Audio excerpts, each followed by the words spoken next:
Ыр сүйбөгөн жүрөктагы жүрөкпү, суруп ташта андай чабал жүрөктө.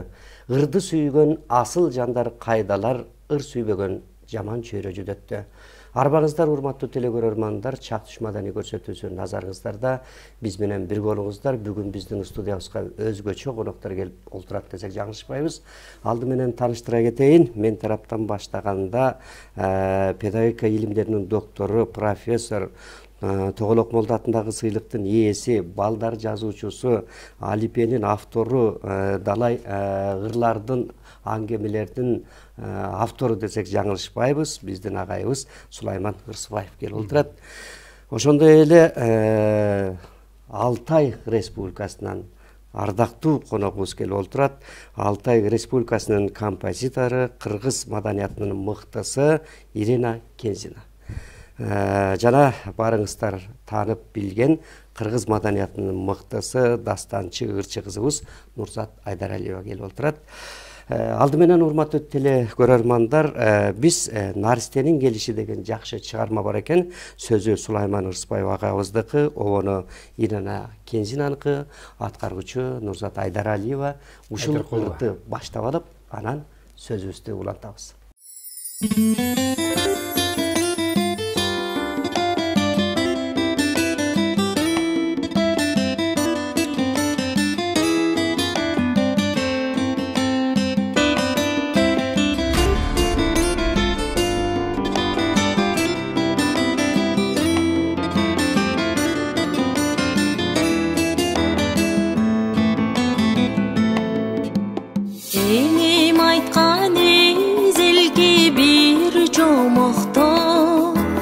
Байланыштуз наристе балага, ал наристе келеринде дүйнөгө, таш жарылып сүйүнөттөй талада. Ал наристе курсагында энелин, аста термеп жүрөгүнүн ошол кезде ыйыгыне улмайдын, келет экен касиеттүү дабышы.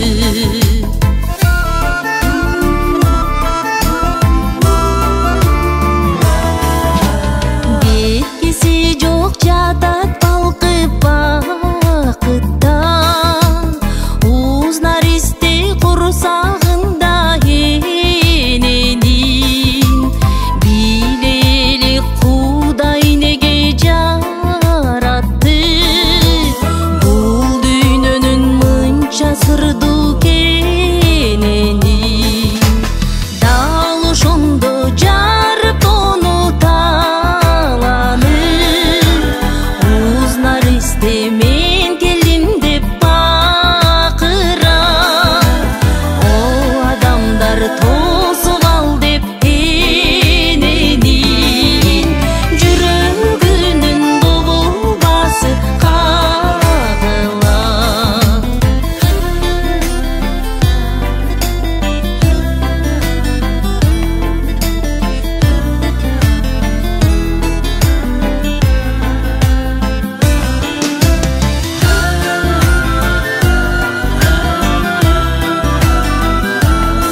Мына ушундай жакшы чыгарманы Нурзат Айдаркулова биздин ырчы кызыбыз аткарып берди.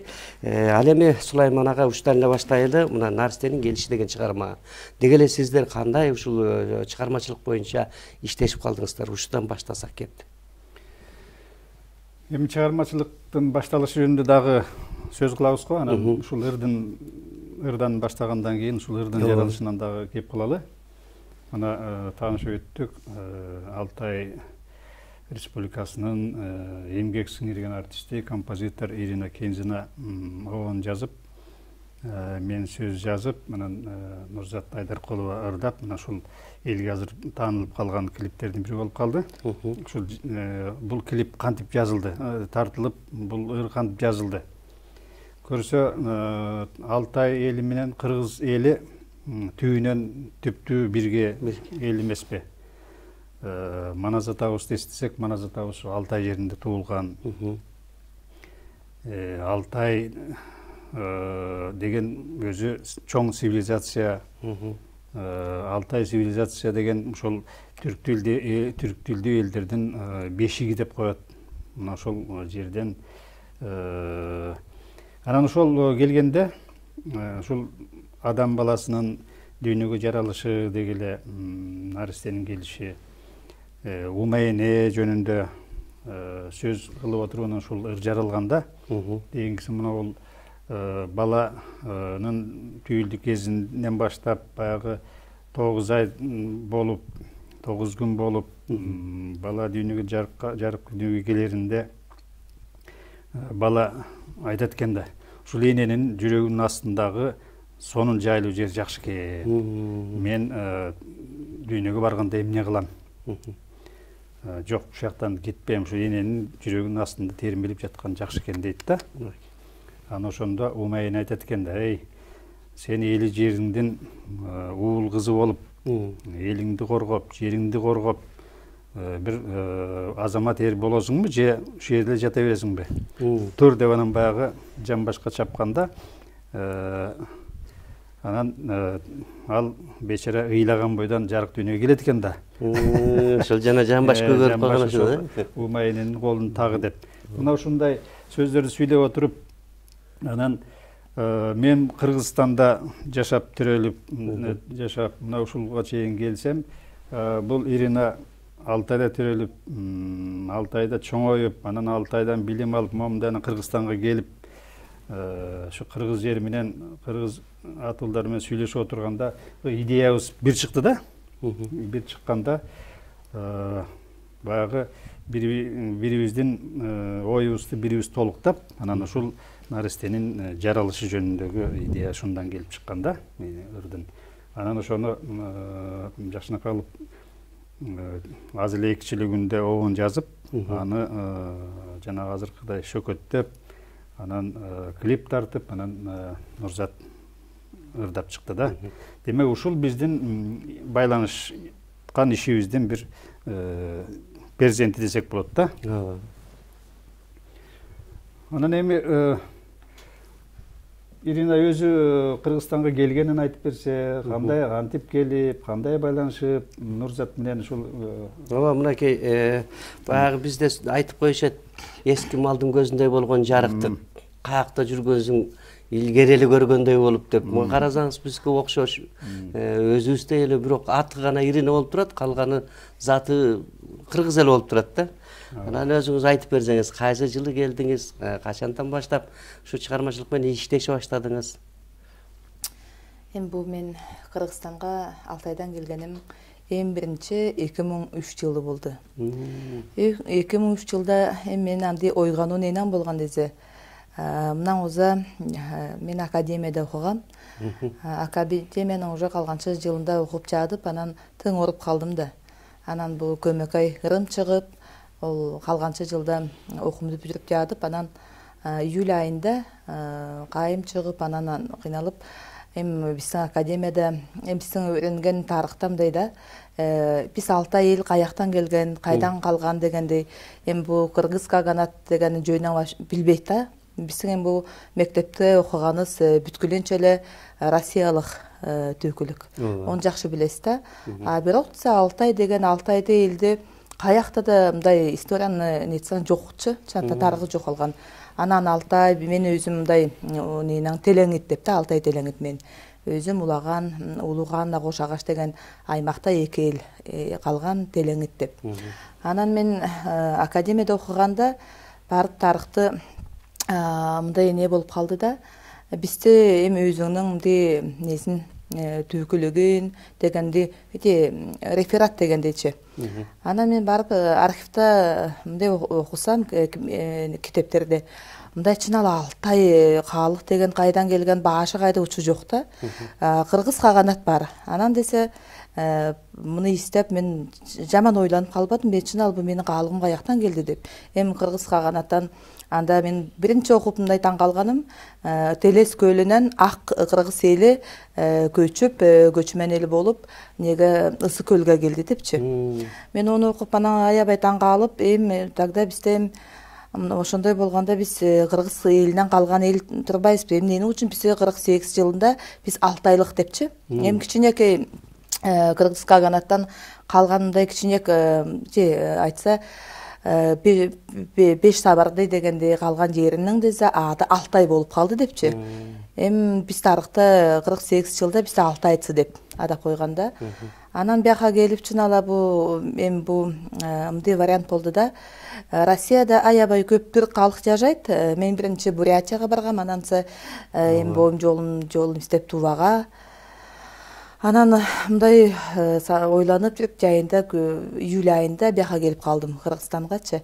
Анан бияка келип аябай сүйүнүп калбадым да, чын жүрөгүм ойганып, көргөн адам не Алтай элимдин бир мени ахама окшош, дайыма окшош, эжеме окшош болуп, жакын сезип ооба ЖД вокзалга жатып алып, шаарды мындай көрүп, барып эле адамды бир эжем кожо келчи менде. Анан келип, бу биздин Алтай басып жүрөт, бизче Алтайча сүйлөйт депчи. Анан бу биздин Алтайда бар деп баарында мындай чын эле жакын алып, анан мындай канымда мындай жүрөгүмдө мындай ойганды да, чына бу биздин кыргыз каганат дегендей, чына биз анда калган эл турбайбызбы депчи, анда ойгануу башталып, анан чына бияка келип жерин элин мындай өз жерине келгенде боюмдун мындай чын эле эң жакын элим дегендей, боюмдун каным дегендей мындай таап алгандай чын жакшы сезип калдым да. Анан 2003 жылдан бери келген кажыла жыл бияка келесим, жайында да бол, кышында да бол. Эми экинчи менин мындай байлуу жерим болуп калды да Кыргызстан. Анан бияка келгенде эми көп себеси сураша берет да, эми Кыргызстан жактыбай эли кандай дегендейчи. Эми мен ону ойласам, эми канымда жок болсо, тамырымда жок болсо, жүрөгүмдө жок болсо, качанда сен элди де, жерин де сүйө албайсың. Эң биринчи элин сүйбөсөң, жеринди жаратпасаң, сенин болгондой чын жашай албайсың дегендейчи. Вот ошондой болду да. Жакшы, сиздерде мындай үйдө ушундай тилде сүйлөшүсүздөрбү? Азыр кыргыз тили эле болот атпайбы? Эми менин жашаган айылымда, Улуган деген айылымда мындай эң мындай неда традиционный деген тилин сактаган. Анан десе эми барып орусча сүйлөсөң, чын эл жаман көрөт да, тилиң сындырба депчи. Алтайча сүйлөтүп, анан биз аябай мындай ол Телеңит деген эл, Телеңит элетсе өзүнүн мындай чын эле канын, боюнун түйкүлүгүнөн аябай кармашып тутунат да, тили үчүн. Ананса бу биз чына түйкүлүктө кем болгонбуз дегендей мындай тамак кылганыбызды жакшы сактап, бир аймактардын бир андай аңылуу дегенчи, мындай биринчи деген айыл болот. Onun үчүн биз сүйлөгөндө Алтай тилибиз, Телеңит тилибиз да, Телеңит. Жакшы, Нурзат, ошо сен айта кетсең, мына кийинки мезгилде ошол терең жакшы эң элибизге жеткиликтүү болгон ырларды, дастандарды аткарып жүрөсүң да. Анан ушул биздин коногубуз менен Ирина Кензина менен дагы аткарган чыгармалар бар. Негизинен ошол чыгармачылык боюнчабы, же сен Алтайга баргандабы кандай болуп таанышып башталды? Биз ошол Кыргызстанда эле, ушул Бишкекте эле тааныштык. Бир Шахзада Абсам ата деген эжеке бар, обончу алдагы. Ошол эжеке тааныштырды, Ирина Кензина эжеке менен тааныш экен. Тааныштырып, чыгармачылык байланышта байланышып көрбөйсүңөрбү, может мүмкүн дуэттардап көрбөйсүңөрбү деп бизге сунуштаган. Биз таанышып, анан биринчи жолу жолугуп, таанышып, сүйлөшүп, анан Ирине ошондо эсимде карап бир эле сөз айтканда, бизде Кудай буйрса жол болот, биз бирге иштейбиз деп эле койду. Ошол эки эле сөз эле айтты да, анан таң калып эле мен анан ошоюнча өзү Индияга каяка кетип калдым, 6 айга. Индиядан келип 6 айга кетип калды. Анан андан кийин бир 2 айдан кийин келип калды кайра дагы. Ошо Турцияга барган экен, Турциядан келип дагы Бишкекке келди. Анан ошондон баштап биз чыгармачылык байланышта болуп, анан алгачкы чыгармаларыбыз ошо Бир жүрөктөй согобуз дайым бирге деген бир ырдан баштадык да. Ошол ырды сөз обону Ирине жеңгеники, анан бизге которуп Атантай Акбаров жардам берди. Анан ошол ырды биринчи ырдаганбыз. Андан кийин Ата эне, анан биз ошол текст жагынан аябай кыйналып, бир жылдан кийин биз Сулайман агайды таап алганбыз да. Анан тексттерден Алтайча бир ырлар жагып менин жүрөгүмө. Анан Алтайда дагы бир чакыруулар болуп калды. Элоин деген биздин көчмөндөргө окшогон ошол фестивалына барып катышып, анан ошондо мен Алтайча ырдап, Хан Алтай деген ал жактын мындайча айтканда гимн экен да. Ал дагы ошол Ирине Жен сөз обуна жазылган. Ошол ырдап бардым. Мен ырдаганда эл кошо аны билет экен, кошо ырдашты да. Ошентип Алтай жеркесине бир жол болуп, кайра барып, бир 3 ирет барып келдим да, мындайча айтканда. Жакшы, буйрусун ошо жакшылыктар эки эл десек да болбойт. Ошол илгерки биздин бирге тегибиз ошону дагы изилдеп агайларыбыз баш болуп атканы абдан жакшы болуп атат. Анан эми бир чыгарма ушунча болуп атат, бир чыгарма аткарып алдыбызда турган ушул аспап атын дагы айтып коесузбу, кандай? Топшуур дейт да бу. Домбурага окшоп кетет экен. Ооба, мындай традиционный бар да биздин. Анан мындай жыгачтан кылганы. Же бу менин мындай тереден жабып, мындай кай дегени көмөкөй үнгө жасап берди да Алтайда. Мастеринда өзүмөн. Жакшы болот, анда кайсы чыгармада? Сапарга апа жөнүнөн баштайлыбы? Анда биз ошол Сапарга апа жөнөйүн деген чыгармадан баштайлы. Сөзү Сулайман Рысбаевдики, обону Ирина Кенжина, анан чогуу дуэттин аткарысындар да берели.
Samadım bir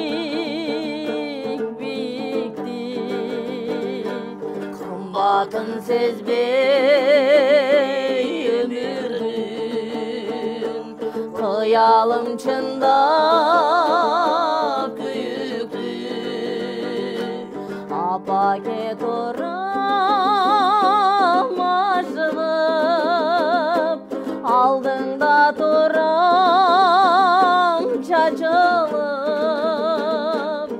ак батаңды сен берсең ак жолум калар ачылып ияго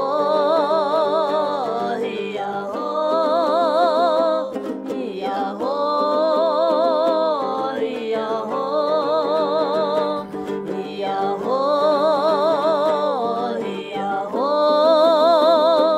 ияго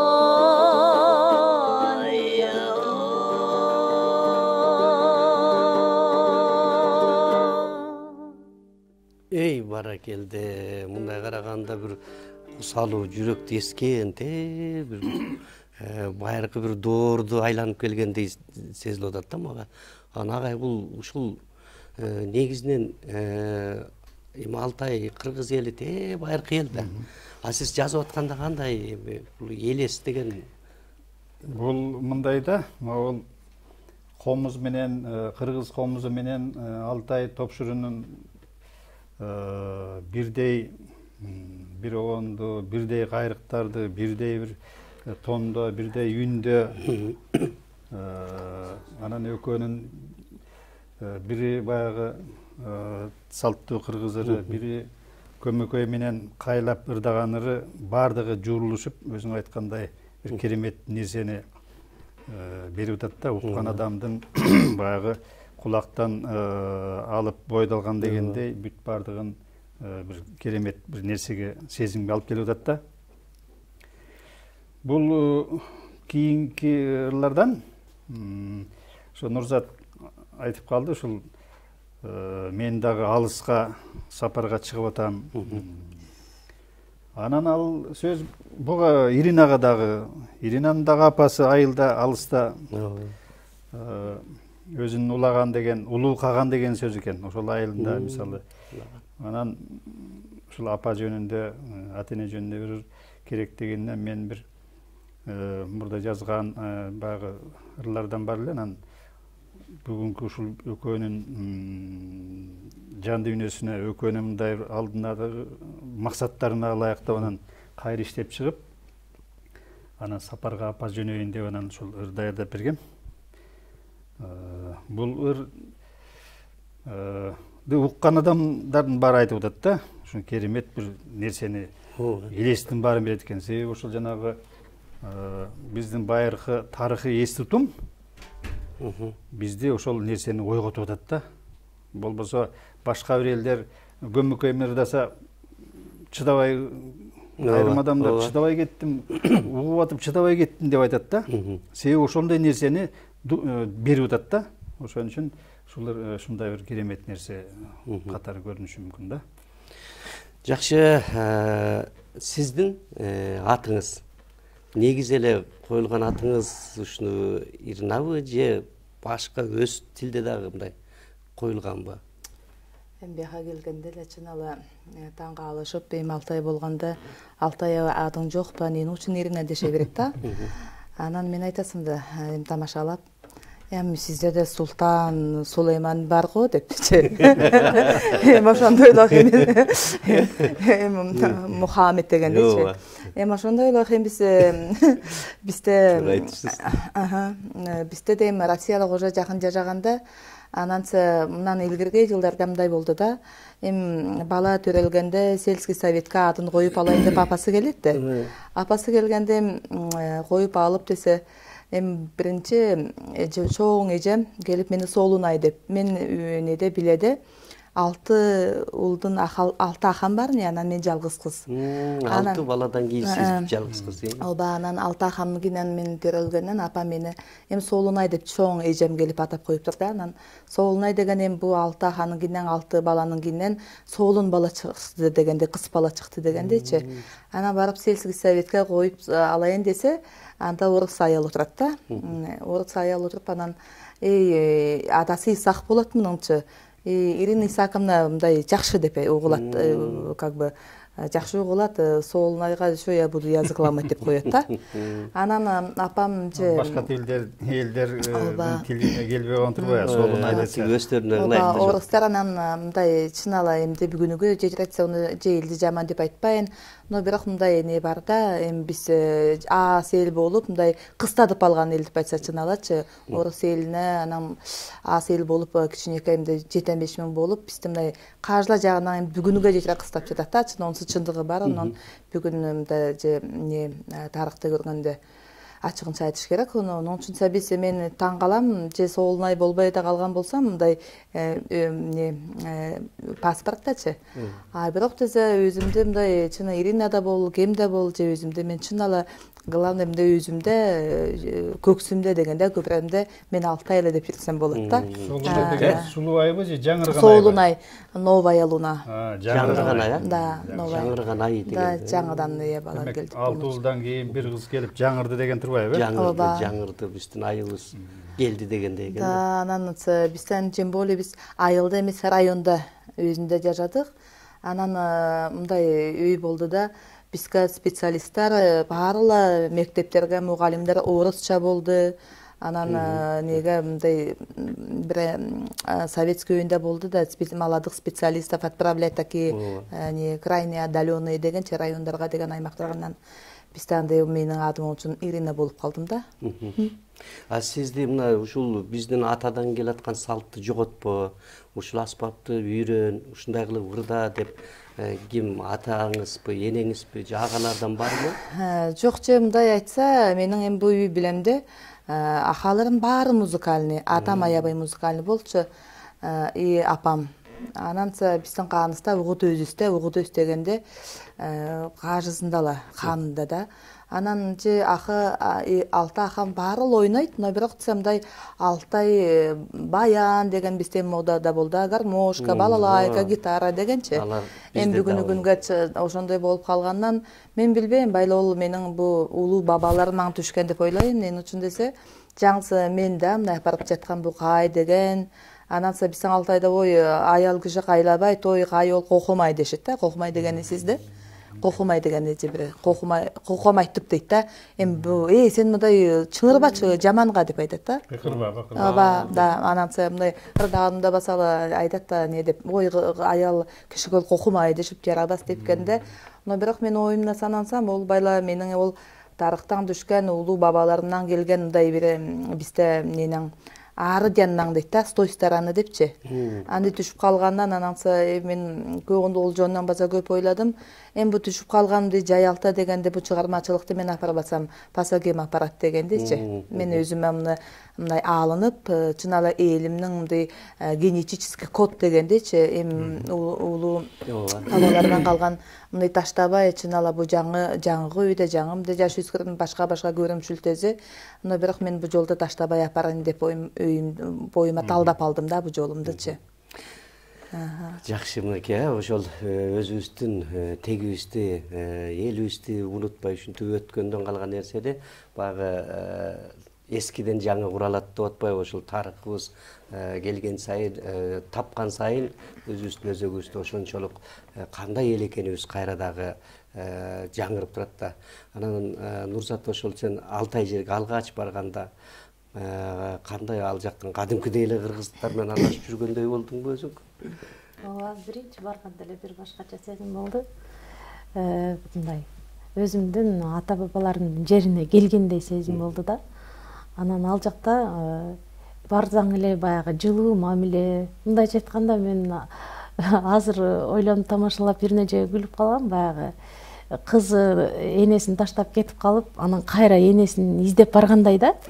Кайра ошол ал жактагы ар бир апалар мен ырдаганда дагы ушул менин үнүм аларга бир тааныш, колмузум тааныш.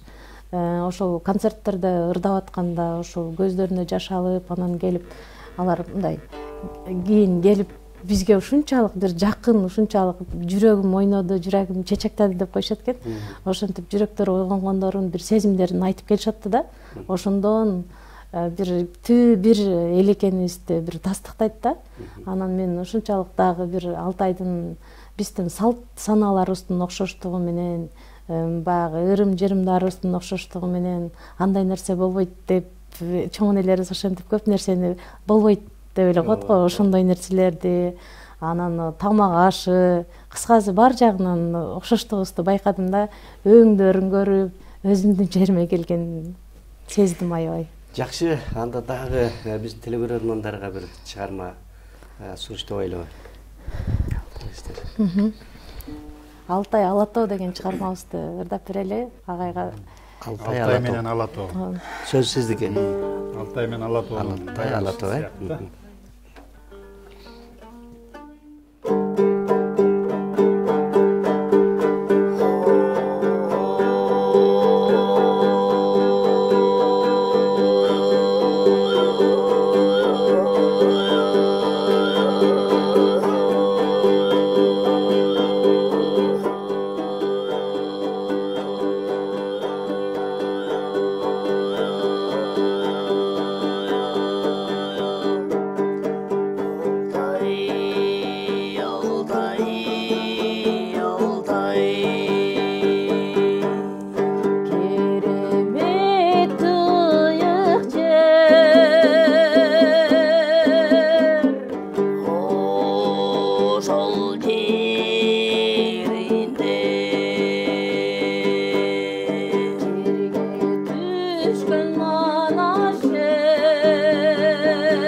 Kırgız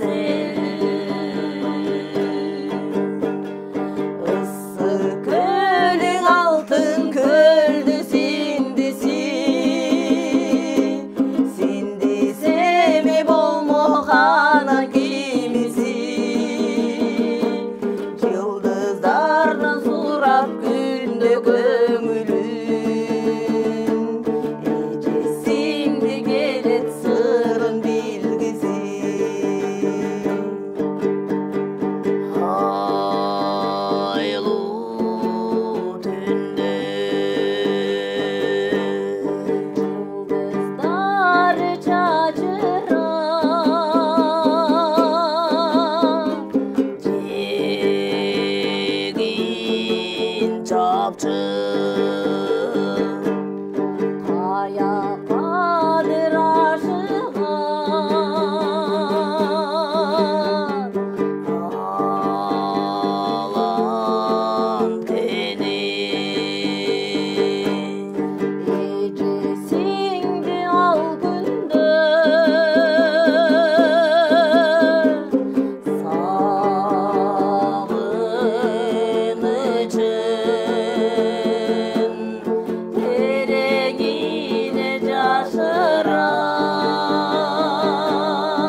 Алтай менен Ала Тоо да, мынакей керемет чыгарма.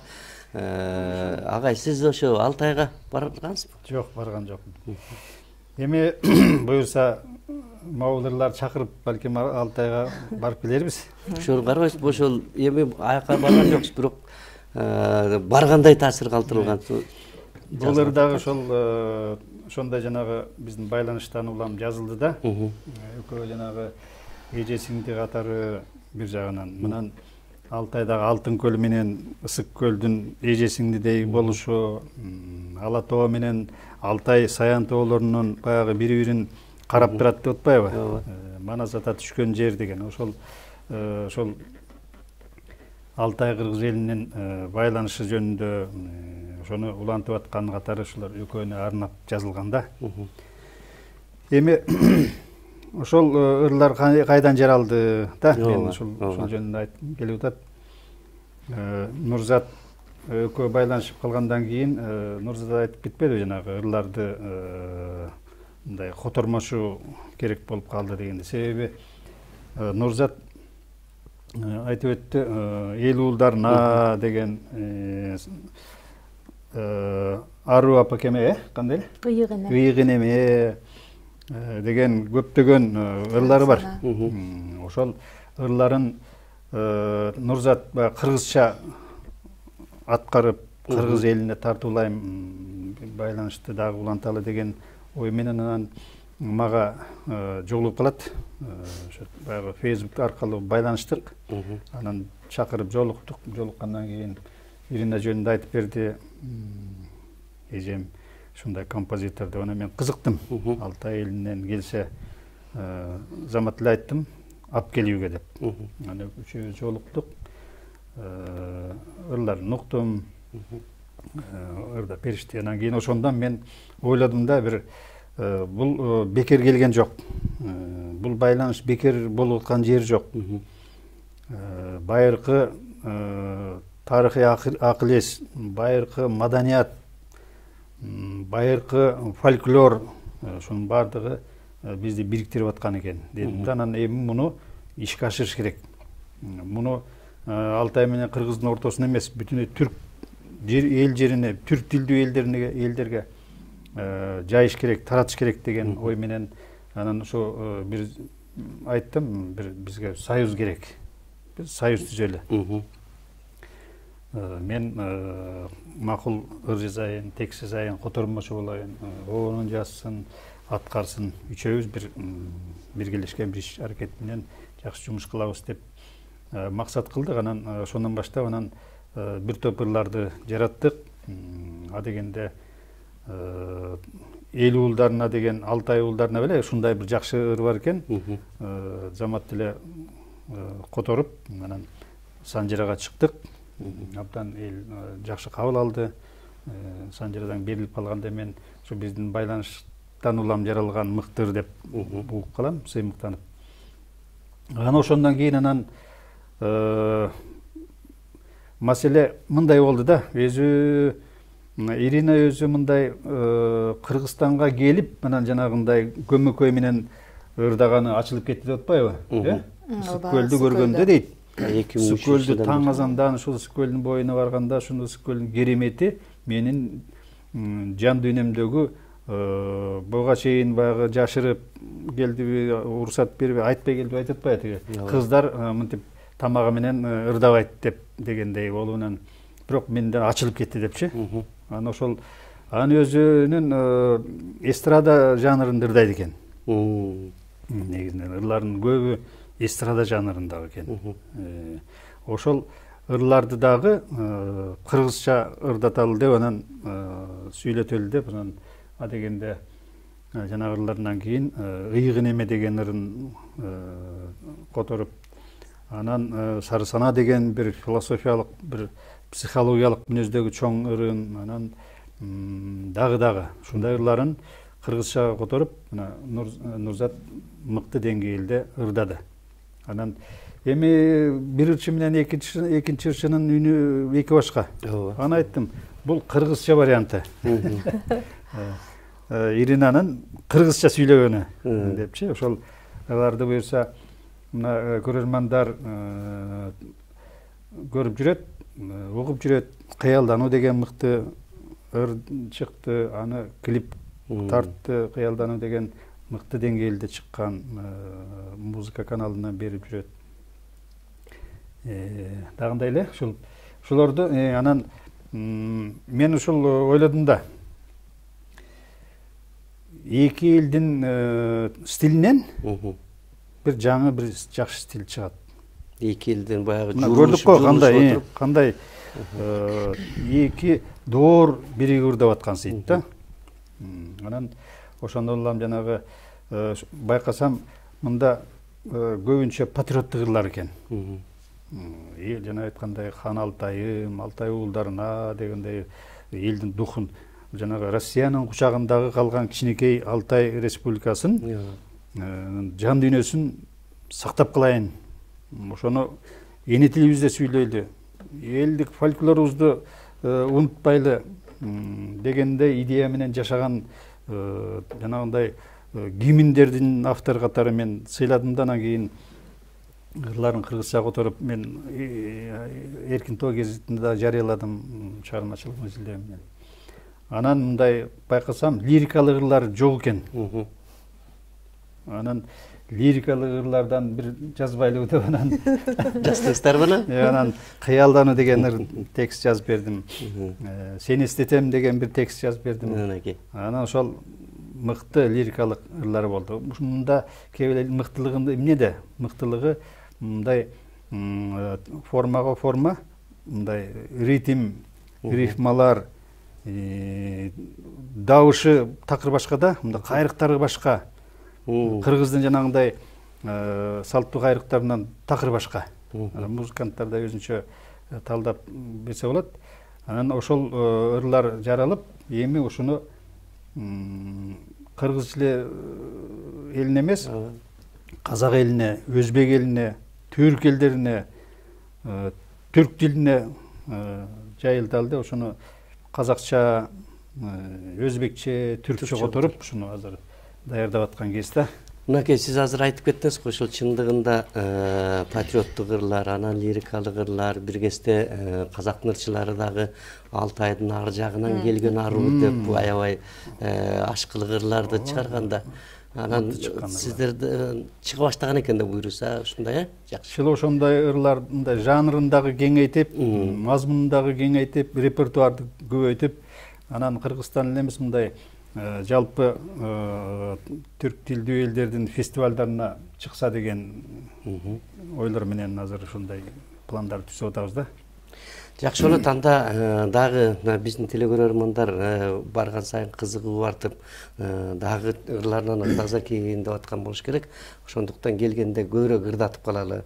Себеби ыр тез кабыл алат, жан дүйнөгө жакын болот дегендей.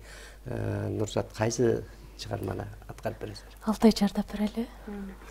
Мына жанатан бери кыргызча болуп атат. Алтайча Суламан агам сөзүнө жазылган чыгармалар аткарылды. Эми Алтайча кандай Эми бу туулар бажы кадалган, көк аязга да барган дейт да. Анан десе бу айтканында бу сөздө элим айдайын дегеним кичинек Алтайда. Анан туулар бажы кадалып, көк аязга да барып, се кайра меге алкыш берет дегендечи. Алкаганы мен оны асманан солаңынын өңү жетти өңү меге алкышын берет дегендей. Анан андай лох орчулаң дейт да бизде вот вселеннаячы. И ол бизге мындай бу асманан менин көк теңиринин ээси дейт да. Элимди карап кайкап жатат депчи. Менин учумду чынна жарашымды кооз жерде жашап жатып, неге жетпегенен булар урушуп жатат депчи. Мындай бой бойунан ак болуш керек. Эмди ол тарыхтыңды жакшы элден бу бабалардан калган жалакай, аруу таза кылыктары жоголуп жатат деп эми асман ыйлады деген да. Строй деп.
Баракелде бар болуңуздар. Мынакей билинбей олтуруп, канча аракет кылып, бардыгын 1 саатка батыралы дейбиз. Бирок убакыт деген өтө берет экен. Анан эми 4 мүнөт убактыбыз калган экен. Эркин микрофон берели сиздерге.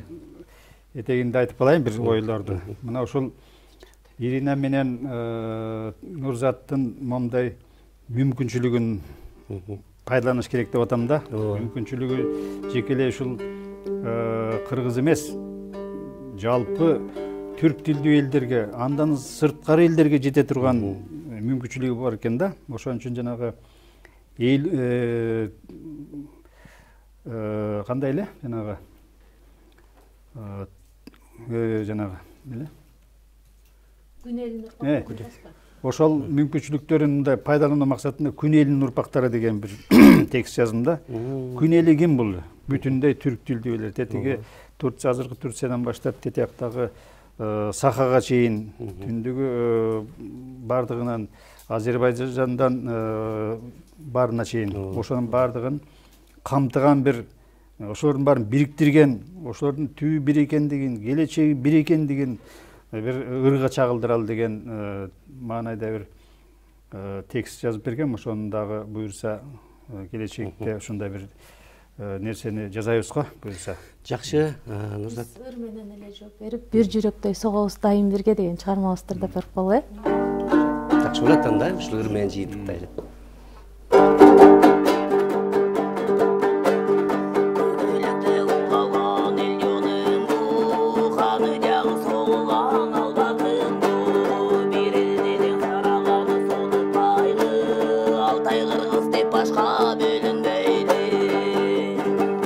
Babalardan gel atkan kartlarından geleceke açılgan eşigimiz Altay bizin termetken beşigimiz Ala tobuz oturuz keşigimiz Altay eli batırı alıp manaş Kırgız eli balagan alıp mana saydıp salgan altıcı umdulbazın kılından kılınga kübet çatın Tarih menen namыстын bir elimiz okşop duran salsana irengimiz bir kanatтай kağabız imerilip көктеңирден жалганған тілегimiz Кыргызым кымбатым асыл жерим Алтайым кабайым менің жерим Менің сенің деп айтып бөлүнбөйлү бир энеден тараган түптүү элим Кыргызым кымбатым асыл жерим Алтайым кабайым менің жерим Менің сенің деп айтып бөлүнбөйлү бир энеден тараган түптүү элим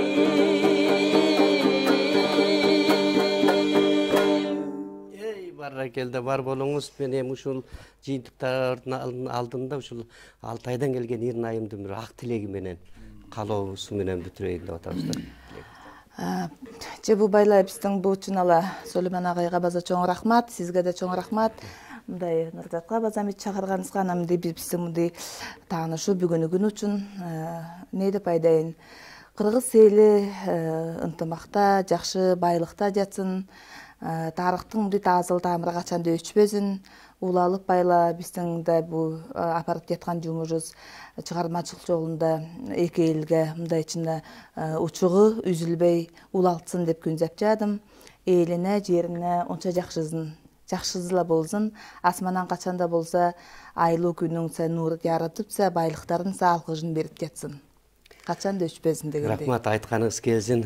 Андыктан ошол асыл алтын барактар, тарыхтын барактары дайыма ачыла берсин. Сиздерге дагы чоң ыраазычылык билдиребиз. Бар болуңуздар, дайыма жаңы дагы алтын тамга менен тарыхтар жазыла берсин демекчибиз. Бардыгыңыздарга ыраазычылык билдиребиз. Бар болуңуздар. Рахмат. Урматтуу телекөрөрмандар, көрсөтүү соңуна келдик. Кийинки көрсөтүүдөн жолукканча аман болуңуздар.